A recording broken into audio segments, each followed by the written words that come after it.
Hey you all, welcome to yet another week of some super easy baking to beat those Monday blues with some sinful desserts.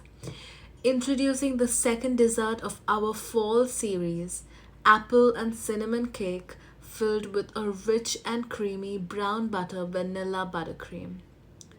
This dessert literally shouts fall and autumn, and I just cannot wait to share it with you guys. So let's get all the ingredients sorted and get started.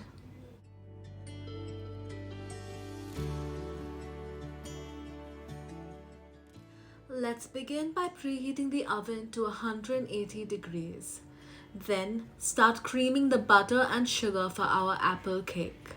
Continue whisking until the butter and sugar become pale and fluffy.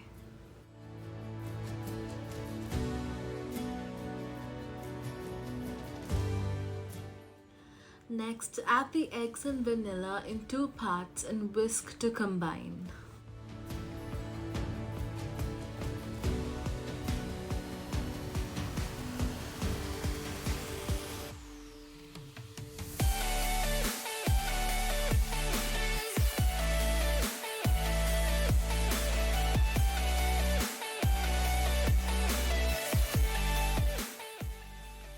Add the grated apples and whisk until it all comes together.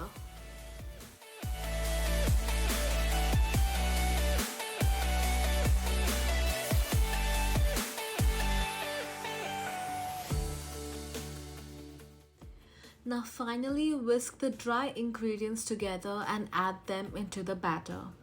Whisk for about 5 seconds until they are just combined, and then using a spatula fold in the batter to combine all the ingredients together. The idea is to not overmix the batter once the dry ingredients are added.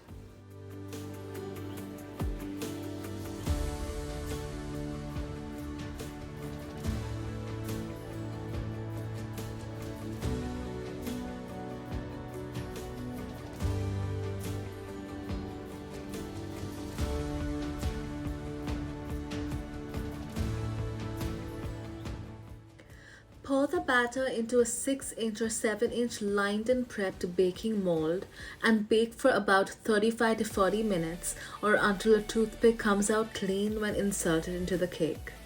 While the cake is baking, let's start prepping the ingredients for our spiced brown butter vanilla buttercream. Let's start by making the brown butter. This step is super easy and it takes just about a few minutes until the butter turns brown. The idea is to allow the butter to froth up and turn brown. Make sure to keep stirring in between and scraping the bottom of the saucepan. The brown butter gives this rich and nutty flavor to the buttercream, and it is just great. Transfer the brown butter into a bowl and set it aside to cool for about 20 minutes. Next, using a stand mixer or a hand mixer, start whisking the sugar, butter, and spices until they are fully combined.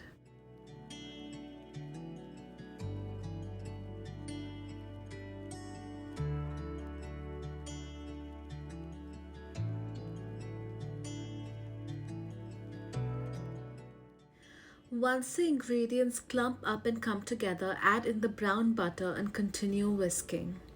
While whisking, if you feel that the buttercream is a bit too hard, you can add more heavy cream to smoothen it out and make it even more fluffy.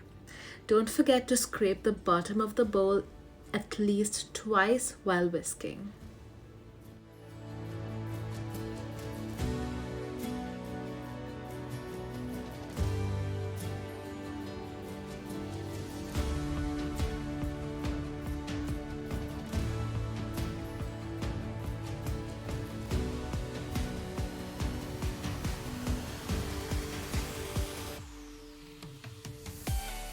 Once the cake is baked, allow it to cool completely at room temperature before dividing the cake into 3 layers.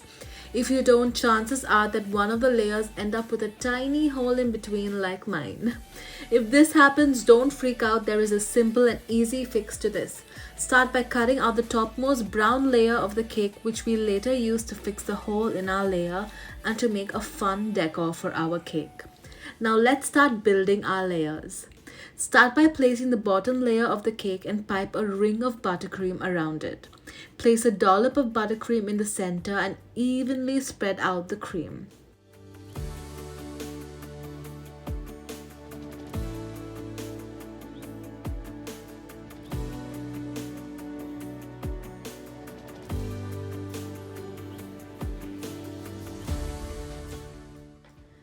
Now place the second layer of the cake. As you can see, this is the one with a tiny hole in the center. I cut out a circle using the leftover top layer of the cake with the back end of a piping tip. This worked perfectly and you wouldn't know the difference when you cut the cake later on. Repeat the step of adding the buttercream and evenly spread it out. Add the final layer of the cake and then we can start covering the entire cake with this sinful spiced brown buttercream.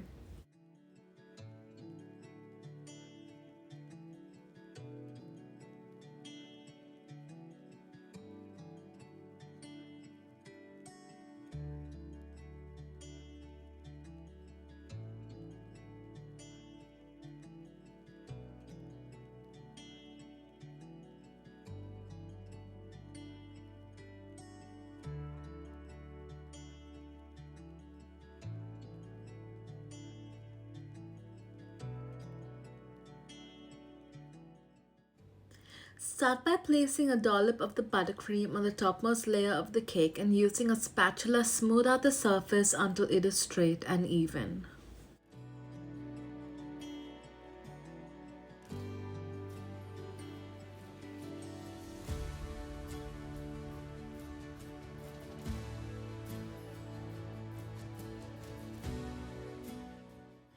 Next, pipe the remaining buttercream onto the sides of the cake and using a bench scraper or a cake scraper, smooth out the sides of the cream until it is even.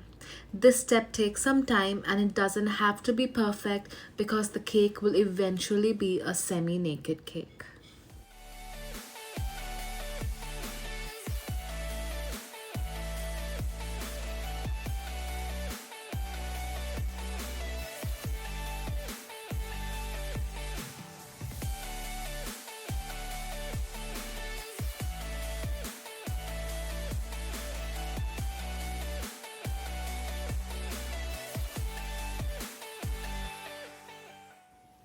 Now slowly remove the extra buttercream on top using a spatula.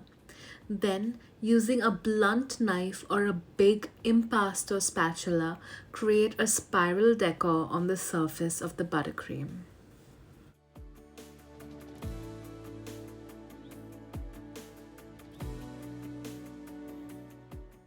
Once done, clean the sides of the cake board and place the cake in the refrigerator for at least 20 minutes.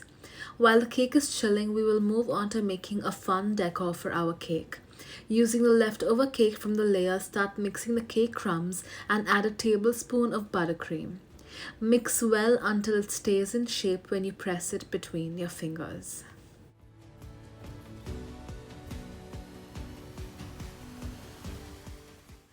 Now roll the cake dough, as I'd like to call it, into a tiny rock-like shape and place it on a plate. Once done, freeze this for about 15 minutes.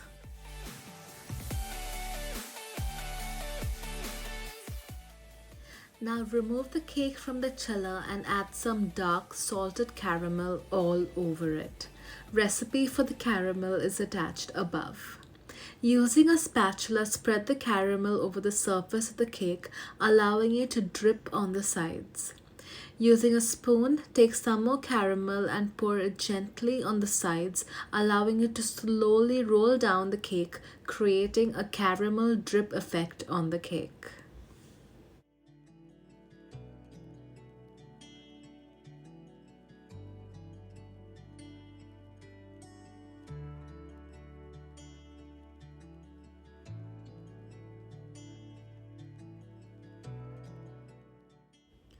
Now set the cake aside and let's get to finishing off the decor for our cake. Remove the cake rocks from the freezer and dust it with some icing sugar. Finally, place the cake rocks on the caramel to create a rustic and elegant decor for our cake.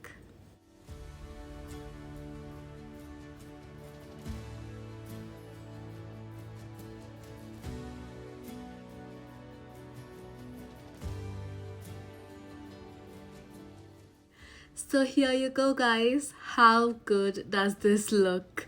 The sweet and sour apples with a hint of cinnamon combined with the nutty richness of the buttercream and finished with the bitterness of the dark caramel. This cake is simply irresistible. If you enjoyed this video as much as I loved making it for y'all, don't forget to smash that like button and subscribe to this channel. More desserts coming to you this fall, so stay tuned. Bye!